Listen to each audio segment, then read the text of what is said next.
Welcome, ladies and gentlemen, to the Phoenix Fight Garage. We are diving in, per usual, to another fight card.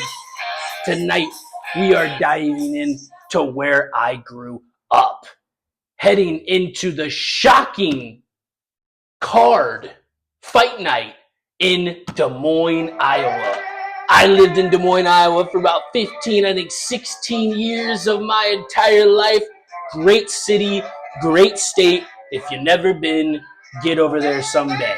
But tonight, we're diving into UFC Des Moines.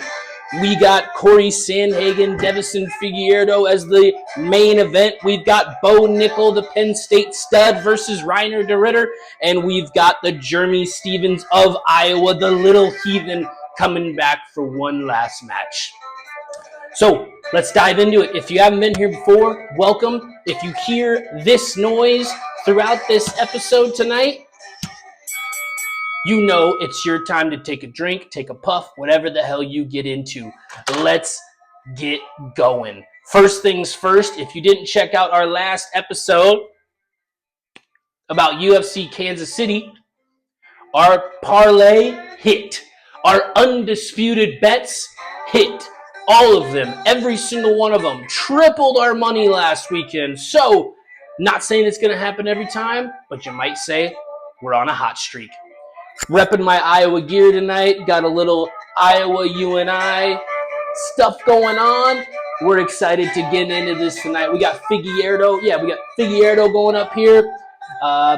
Let's get into it. I'm excited. So, our first fight of the night. Jeremy Stevens versus Mason Jones of Wales. The only thing I know about Mason Jones is he's 11-2. He's 30 years old. He's 2 inches taller than Jeremy Stevens and has a 3-inch reach advantage. Like I said already, if you didn't know, Jeremy Stevens is the Iowa boy. It's a lightweight bout. He's famous also for being in that press conference with McGregor when they say, "Who the is that guy?" He was that guy in the background. He is coming off a win in bare knuckle fights, BKFC to be specific. But I will say, folks, he is 1-7 in his last 8 UFC fights. And I tell you what, the man's been getting after it since UFC 71 in 2007. But man, he has gone up against a ringer of greats. But I will say, he's lost to most of them. Rafael Dos Anjos, he beat him back in 2008. He fought Anthony Pettis in 2011, lost. Fought Donald Cerrone, lost. Fought Cub Swanson, lost. Fought Charles Oliveira, lost. Max Holloway, lost. Frankie Edgar, Renato Money Moicano, he lost to all those guys. But he has beat guys like Josh Emmett. He's lost also to Yair Rodriguez, Gamrot. So he's fought a lot of guys, but when he fights kind of the bigger names, doesn't have a great record. This one's obviously not a big name with Mason Jones, but man, 8-year difference. Jeremy Stevens has had a lot of losses lately. This is kind of his going out party. We saw what happened to Anthony Smith this last weekend. Zhang absolutely took it to him, got him out of there in 1 round. So we have a bit of a decent match there. I really hope that gets the knuckles flying, gets a little blood flowing in the octagon. But I do have Mason winning that fight. So hopefully I'm wrong. Hopefully the Iowa boy comes through, but I just don't see it. So I love Mason Jones tonight. Okay? Next one, we have a Ukrainian named Serhiy Sidey. He is 11-2 versus Cameron Smotherman. This is his second fight in the UFC. Smotherman is 12-4. Serhiy's 11-2. Serhiy does have a 2-inch reach advantage. 3-inch reach advantage, but he is 2 inches taller. He has 1 win in Dana White's Contender Series. He has 1-1 in the UFC. Both fights went to decision, so keep that in mind. Now, Smotherman, like I said, 12-4. He was in the Dana White Contender Series in 23. He went back because he lost that fight in the DWCS. He went back to the Fury promotion, won 3 in a row, and now he's back in the UFC. This is a tough one. USA, Ukrainian. Maybe he'll have a little, extra blood in him because he's fighting for the Ukrainians. We'll come back to that on my decision on who I like. I'm leaning towards Smotherman. There's a lot of Americans on this card. So as you can see, baby, it's not hard to stick with them. But moving on, we've got a number 15 Montel Jackson versus Daniel Marcos of Peru. Sadly, I went cheap on my cigar this week, and I'm paying for it. So, Jackson, Marcos, third fight of the main card. Marcos is 17-0. Montel Jackson is, what do I got here? 15-2. Sorry about that. He is 5-10 going against Marcos at 5-7.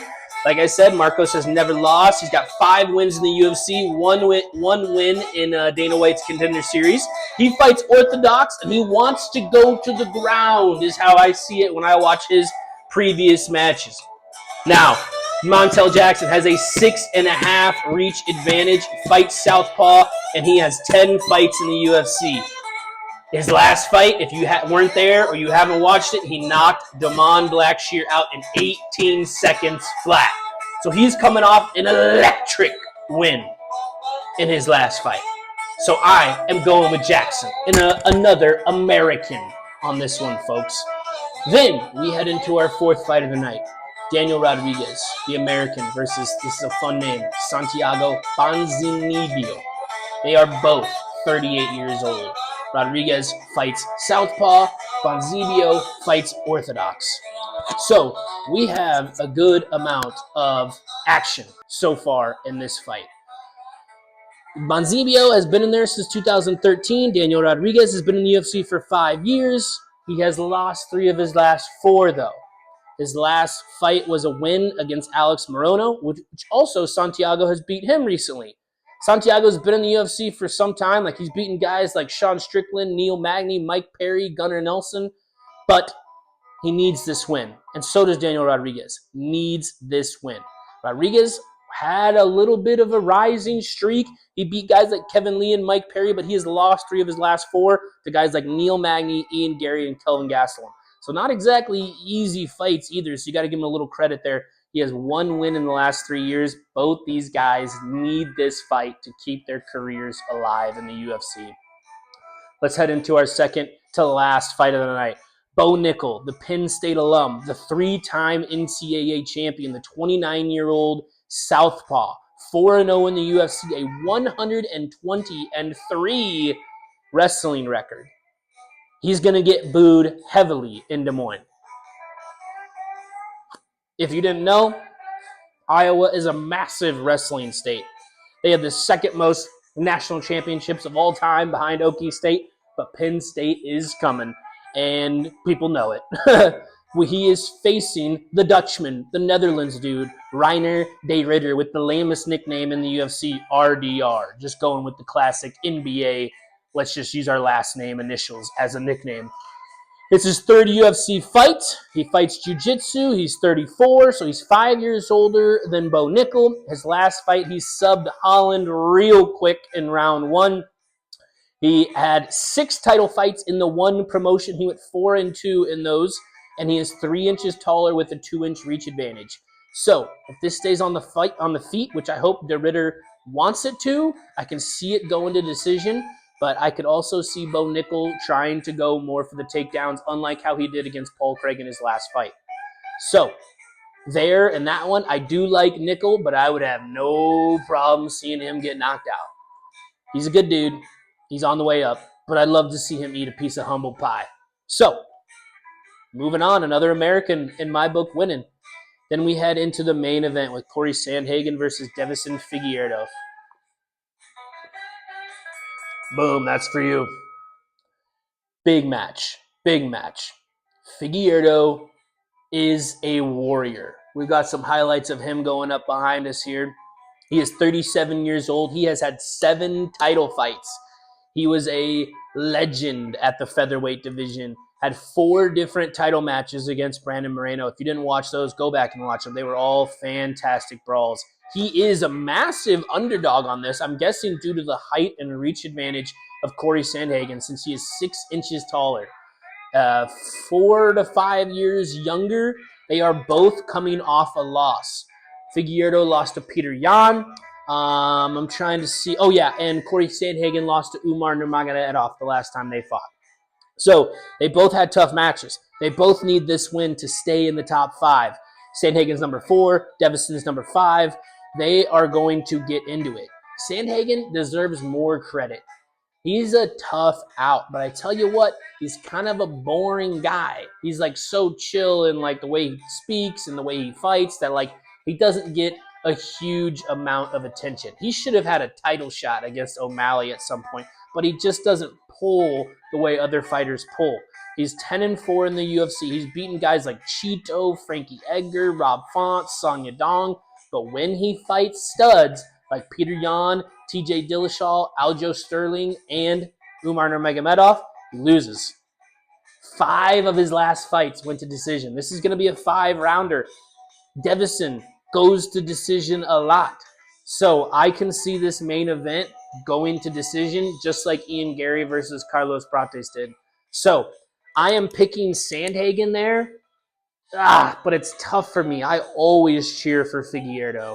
But if he can close the gap and get inside and take him down to the ground and be able to manipulate him there, I could see Devison pulling this one off for the upset. Okay? So UFC Des Moines is filled with good fights. 1 through 6, it's going to be a blast. Let's head into some bets here, folks. Now, don't forget, like I said, we crushed it last week. We got 6 fights correct. We hit our parlay. We hit our undisputed bet. Let's head into what I got this week. My parlay. Don't forget, if you win it, you send me half. We've got Jones out of Wales, -5. At least right now, he's at -575. Smotherman, +120. Jackson, -205. Ponzibio, -122. Bo, -325. And Corey, -485. If those odds stay the same, that's about a +1,000 bet. $20 wins you $220. I tripled my money last week on my parlay. My undisputed bet, not the lock of the night like everybody else does. The undisputed bet of the Phoenix Fight Garage is Jones, Jackson, and Bo Nickel. Not too heavy, +128. $20 wins you 45. But shit, folks, put down $20 on that. I'm loving that bet. My man, Average Joe's bets. He loves Jackson. He loves Daniel Rodriguez. He loves Bo Nickel. He loves Corey Sandhagen. 4 guys, +376. $20 wins you 95. Then we have what my wife is enjoying on this card. She likes Figgy, which I love that. We've watched him many times together, including all the matches with Moreno and Peter Yan as well. She likes Bo Nickel to pull it out, and she also loves Jones from Wales. So that's +621. $20 wins you 145. I'm not going to lie.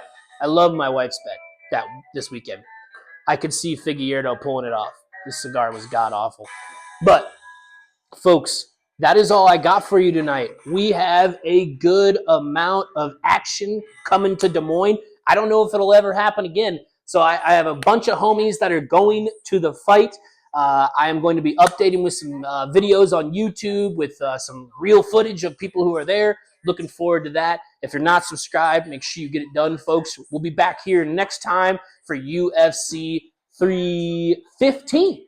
That's right, with Bilal Muhammad versus Jack Della Maddalena, and we got Valentina Shevchenko versus Furio, and much, much more. So, subscribe, take a rip, drink a brewski, and we'll see you next time.